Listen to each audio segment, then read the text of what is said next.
Bonjour mes amis, aujourd'hui je suis accompagné d'une personne qui m'est très chère, ma tante, ma marraine. Voilà ce qu'elle vous a préparé comme menu pour déguster l'évangile du jour, l'évangile en ligne du jour. La nourriture salutaire au temps de Jésus, qu'est-ce que c'est? Quelle était la nourriture que les disciples et les gens, les Hébreux, cuisinaient dans leur chaumière? Il y avait du pain et de la fougasse, des poissons rôtis et des fruits. Ils avaient des fruitiers et ils récoltaient, il y avait le moment de la récolte à chaque saison, au printemps et à l'été.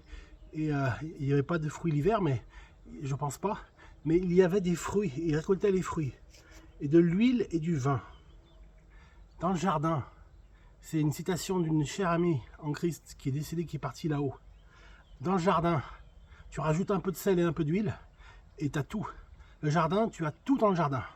Mon frère même cuisine avec ma belle-sœur. Ils ont un jardin et il est majestueux, il trône devant leur maison. Voilà la nourriture salutaire que l'on mangeait au temps de Jésus. Je vais vous le dire en mille, c'est parti. Nous connaissons donc tous l'épisode de la Seine. C-E accent grave N-E, la Seine, qu'on a appelé plus tard la Sainte Seine. Le moment de la Seine, c'est quand Jésus a partagé le pain. Et Jésus a partagé le pain. Jésus a partagé le pain. Voilà. Jésus a partagé le pain. Il a dit: ceci est mon corps qui a été brisé pour vous. Faites ceci en mémoire de moi. Car toutes les fois que vous mangez ce pain et que vous buvez cette coupe, vous annoncez la mort du Seigneur jusqu'à ce qu'il revienne. Alors je mange le pain. Je mange le pain. C'est le corps de Christ que je mange. Corps brisé pour mes péchés, pour mes maladies. Je dois m'examiner moi-même. Donc je ferme les yeux et je vais me faire silence. C'est le roi silence pendant quelques instants.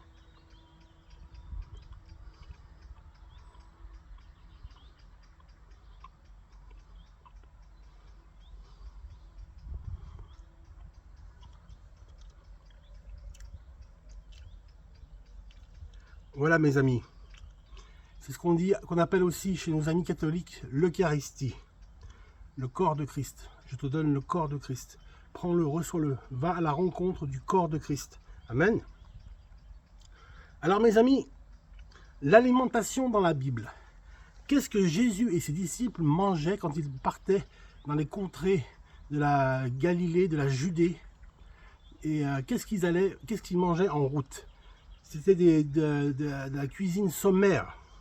Dans les Saintes Écritures, le lien étroit entre l'homme et la terre est évident avec tous les fruits que Dieu a créés pour la subsistance de ses fils. Vous êtes toi ma fille, toi mon fils, et moi aussi. Nous sommes tous enfants de Dieu. Nous sommes les fils du roi des rois. Nous sommes les fils de Dieu. Amen.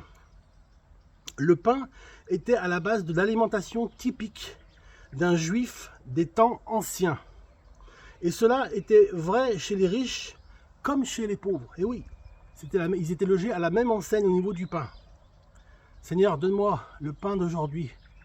Et il y a un petit cantique qui dit: donne-moi le pain d'hier est rassis, le pain de demain n'est pas cuit. Seigneur, merci pour le pain d'aujourd'hui, pour le pain que tu me donnes aujourd'hui. Ah, je mange le deuxième pain que tu me donnes aujourd'hui. Regardez le pain. De ça, c'est le pain de Dieu, c'est le corps de Christ. Je dois m'examiner moi-même et demander pardon pour tous les péchés que j'ai commis aujourd'hui. Car chaque jour, on doit être à genoux pour demander pardon à Dieu pour tous les péchés qu'on a commis durant la journée. Car tous les jours, on commet des péchés. Amen.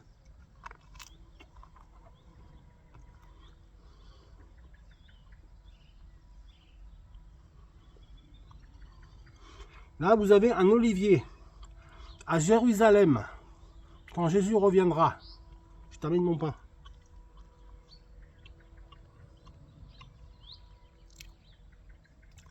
J'ai examiné mes péchés. Ils ont été nombreux aujourd'hui. Je demande pardon sincèrement au Seigneur. Pardon, Seigneur. Donc, je disais, quand Jésus reviendra sur le mont des Oliviers, là, vous avez un olivier qui a 20 ans. 2026, il a été planté en 2006. Quand Jésus reviendra en gloire à la tête d'une myriade d'anges, Satan, il sait que son heure est comptée. Il va aller dans le feu de la géhenne. Et donc, pour terminer ma parenthèse sur Jésus qui arrive sur le mont des Oliviers, c'est prophétique. Jean qui a écrit l'Apocalypse, c'est le dernier livre de la Bible, a annoncé ces choses. Vous pouvez tout retrouver dans l'Apocalypse. Lisez l'Apocalypse. Moi, quand je lisais un livre, je lisais le début et la fin. Et après, j'imaginais, je brodais le développement. Mais il faut lire tout le livre, de A à Z. De Genèse 1, au commencement, Dieu créa les cieux et la terre, jusqu'à Apocalypse, la fin le dernier livre de la Bible. Alors mes amis, pour terminer sur notre pause sur la cuisine, le vin c'est très important. Jésus a fait le premier miracle de son ministère public à un mariage. Il y avait de l'eau, il l'a changé en vin. C'est le premier miracle que Jésus a fait de son ministère public qui a duré 3 ans, de 30 ans. À 30 ans, il a vraiment été dans le désert, il a été éprouvé pendant 40 jours et 40 nuits. Et Satan et ses armées et ses démons l'ont éprouvé afin qu'il cède à la tentation et qu'il soit éprouvé et qu'il pêche.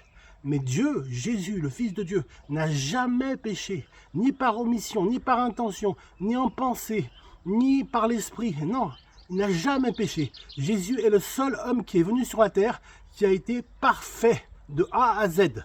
C'est les écrits qui nous le disent et bien sûr ça a été relaté dans la Bible. Et la Bible est la parole de Dieu, mes amis. Là, il va pleuvoir bientôt. Il faut que je fasse vite. Voilà, mes amis. La fougasse d'orge est aussi un aliment, un plat que les disciples aimaient faire. La fougasse qu'on fourre avec dans la Bible, nous lisons un miracle particulier lié à une fougasse d'orge. C'est le miracle de Sarepta, livre des rois 17, chapitre 8, chapitre 1, verset 17, chapitre 17, roi 1, chapitre 1, verset 17, 8 à 16. Excusez-moi, je me suis embrouillé. Mes amis, peu importe ce que vous mangez ou ce que vous buvez, l'essentiel c'est de remettre le repas que vous prenez entre les mains du Seigneur. Amen. Et donc, quand Jésus a dit prenez et mangez-en tous, car ceci est mon pain, car ceci est mon corps, ceci est mon sang qui a été versé pour vous. Jésus a fait une parole qui a été dure pour lui parce qu'il savait qu'il allait mourir. Il savait que c'était perdu, que Satan, c'était l'heure de Satan. Cette heure est à Satan et à ses démons.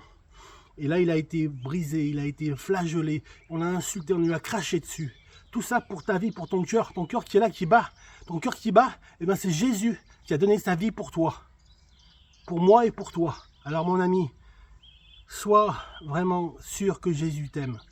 Dieu sauve encore aujourd'hui en 2023. Écoute les oiseaux qui chantent.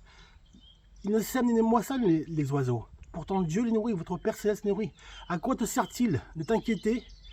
Car tu sais que une âme, pour Dieu, les oiseaux c'est un être vivant. Mais toi mon ami, tu es un être humain. Dieu t'aime parce que tu as une âme en plus. Les oiseaux ont une intelligence, ont un aura, mais ils n'ont pas l'âme. Toi, tu as ton âme dans ton cœur. Tu sais que tu as des états d'âme et que tu dois veiller à vraiment combattre le combat interne. Parce que le combat externe a été vaincu, a été gagné par Jésus. Mon ami, sois en paix. En toute chose, sois en paix car Jésus t'aime et Jésus veut ton bien. Je te laisse avec ces paroles. Et l'esprit et l'épouse disent viens. Et que celui qui entend dise viens. Et que celui qui a soif prenne de l'eau de la vie gratuitement. Jésus te donne tout. Il te fait don de son corps. Il fait don de sa vie gratuitement pour toi. Alors ressaisis-toi. Écoute la voix du Seigneur. Écoute la voix du Fils de David qui t'appelle dans son cœur. Car Jésus est le même hier, aujourd'hui et éternellement. Il ne changera pas d'un iota. Il est équilibré. Jésus est le même hier, aujourd'hui et éternellement. Sois béni mon ami, que Dieu te garde.